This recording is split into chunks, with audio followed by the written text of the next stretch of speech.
బులెటిన్లో breaking news చూస్తున్నాం. హైదరాబాద్ లోని బంజారా హిల్స్ శ్రీనగర్ కాలనీలో దారుణ ఘటన చోటు చేసుకుంది. రాఘవ లాడ్జీ వద్ద మద్యం మత్తులో వాచ్మెన్ తో నలుగురు డాన్సర్లు గొడవ పడ్డారు. మాట పెరిగి గొడవ పెద్దది కావడంతో కోపం ఆపుకోలేకపోయిన డాన్సర్లు వాచ్మెన్ ను 3వ అంతస్తు పైకి లాక్కెళ్లి కిందకి తోసేశారు. దీంతో తీవ్ర గాయాలైన వాచ్మెన్ యాదగిరి అక్కడికక్కడే మృతి చెందారు. కాగా డాన్సర్లు చెన్నై నుంచి వచ్చి రాత్రి లాడ్జిలో బస చేసినట్లుగా సమాచారం. విషయం తెలుసుకున్న పోలీసులు వెంటనే ఘటనా స్థలానికి చేరుకొని ఆరా తీయగా మద్యం తాగి గొడవ చేయొద్దని వాచ్మెన్ సూచించినందునే అతన్ని కొట్టి చంపినట్లు నిర్ధారించారు. అనంతరం కేసు నమోదు చేసుకుని దర్యాప్తు ప్రారంభించారు.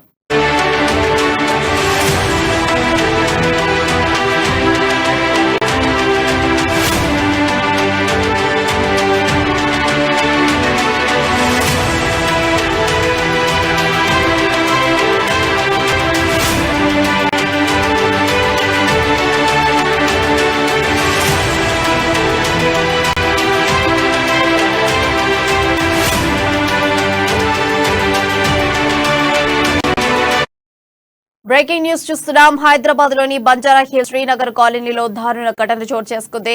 రాఘవ లాడ్జీ వద్ద మద్యం మత్తులో వాచ్మెన్ తో నలుగురు డాన్సర్లు గొడవ పడ్డారు. ఇక దీనిపై మరింత సమాచారం మా ప్రతినిధి ప్రవీణ్ అందిస్తారు. ప్రవీణ్, చెప్పండి. Thank you Priya. Banjara hills Srinagar కాలనీలో నిన్న దారుణ ఘటన చోటు చేసుకుంది. చెన్నై నుంచి వచ్చిన ఒక నలుగురు డాన్సర్స్ రాఘవ లాడ్జీలో రూమ్ నెంబర్ 405, 406 లో 20వ తారీఖున అయితే ఇక్కడికి వచ్చారు. అయితే వీరికైతే బాగా మద్యం అలవాటు ఉంది. సో వీరు మనం పేర్లు చూసినట్లయితే మణి, దిన, నరేష్, నాగరాజు వీరు ఎప్పుడు ఇంకా మద్యం అలవాటుతో ఆ రోజు కూడా మద్యం బాగా సేవించారు. సో రూమ్ బాయ్స్ ఇలా మద్యం తాగి గొడవ చేస్తున్నారని అక్కడ ఉన్న వాచ్మెన్ కి చెప్పడంతో ఆ వాచ్మెన్ అడిగారు. సో అడిగిన ఈ నేపథ్యంలో మనం వారితో కూడా ఇక మత్తులో వాళ్ళకి అన్కాన్స్టబుల్ రేంజ్ లో అతనితో కూడా గొడవ పెట్టుకున్నారు. సో వెంటనే గొడవ తీవ్రంగా అయ్యి ఈ నలుగురు డాన్సర్స్ ఎవరైతే ఉన్నారో ఈ యొక్క వాచ్మెన్ యాదగిరి ఇతన్ని 5th ఫ్లోర్ తీసుకెళ్లి అక్కడ నుంచి తోసివేయడం జరిగింది. సో తోసేసిన వెంటనే ఆయన ఒక తీవ్ర గాయాలు పాలయ్యి అక్కడక్కడే మృతి చెందారు. ఈయనకి సుమారు వయసు కూడా 50 పైన ఉంటుందని కూడా మనకు తెలిసిన ఒక సమాచారం. అయితే దీనికి సంబంధించి ఇప్పటికే ఒక ఇద్దరినైతే అదుపులో తీసుకున్నారు పోలీసులు. సో ఇప్పటికే క్లోజ్ టీమ్స్ అవన్నీ వచ్చి గల ఆధారాలు, సైంటిఫిక్ ఆధారాలు అన్నీ కూడా సేకరించారు. సో దీనికి సంబంధించి మోటివ్ ఏంటి, దేనికోసం చేశారు, ఇక మద్యం తాగి మొత్తులో ఈ విధంగా చేశారా, లేకపోతే గల కారణాలు ఏంటని కూడా పోలీసులు వివిధ కోణాల్లో అయితే దర్యాప్తు చేపడుతున్నారు ప్రియా. అయితే ప్రవీణ్, ఎవరైతే ఈ చెన్నై నుంచి వచ్చిన డాన్సర్స్ ఉన్నారో అతి క్రూరంగా మరి లాక్కెళ్లి మరి తోస్తారంటే వాళ్ళపైన ఇదివరకు ఏమైనా పోలీస్ కేసులు ఏమైనా ఉన్నాయా, లేకుంటే ఇదివరకు ఇలాంటి సంఘటనలు వాళ్ళు ఇదివరకు చేస్తున్నారా?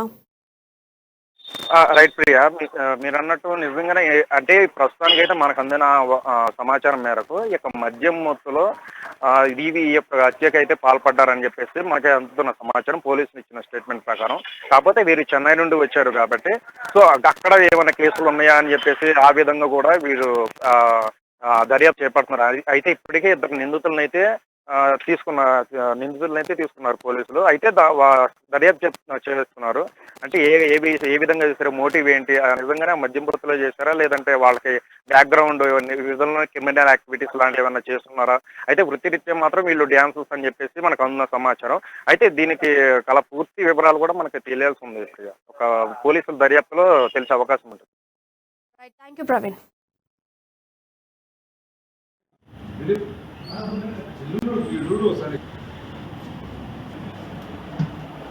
Banjara hills police station limits లో యూసుఫ్గూడ కృష్ణానగర్లో రాఘవ గెస్ట్ హౌస్లో రూమ్ నెంబర్ 405, 406 అనే నెంబర్లో 20వ తారీఖు నాడు నలుగురు చెన్నై నుంచి డాన్సర్స్ వచ్చారు. అందులో మణి, దీనా, అదేవిధంగా నరేష్, నాగరాజు వీళ్ళు ఆ రూమ్ లో ఆక్యుపై చేసుకుని ఉన్నారు. కానీ వాళ్ళకు మద్యం అలవాటు ఉంది, బాగా తాగినట్టున్నారు, గొడవ పడుతున్నారని చెప్పి రూమ్ బాయ్స్ వాచ్మెన్ చెప్పగా వాచ్మెన్ వాళ్ళని కంట్రోల్ చేయడానికి వస్తే వాళ్ళు ఫెరోషియస్ గా నలుగురు అన్కంట్రోల్ గా ఉండి వాచ్మెన్ తో గొడవ పడి ఆయన్ని కొట్టుకుని తీసుకెళ్లి 5th ఫ్లోర్ నుంచి కిందకి తోసేయగా కింద పడిపోయాడు. ఆ స్పాట్ డెడ్ చనిపోయాడు.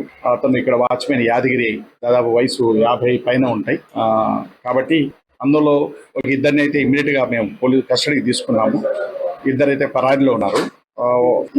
దీని యొక్క పూర్వపరాలు ఏంది, ఆ మోటివ్ ఏ ఉద్దేశంతో ఇంత జరిగిందనే విషయాన్ని క్షుణ్ణంగా తెలుసుకొని క్లూస్ టీమ్ కూడా వచ్చింది. ఆ ప్రింట్స్ అన్ని తీస్తున్నారు.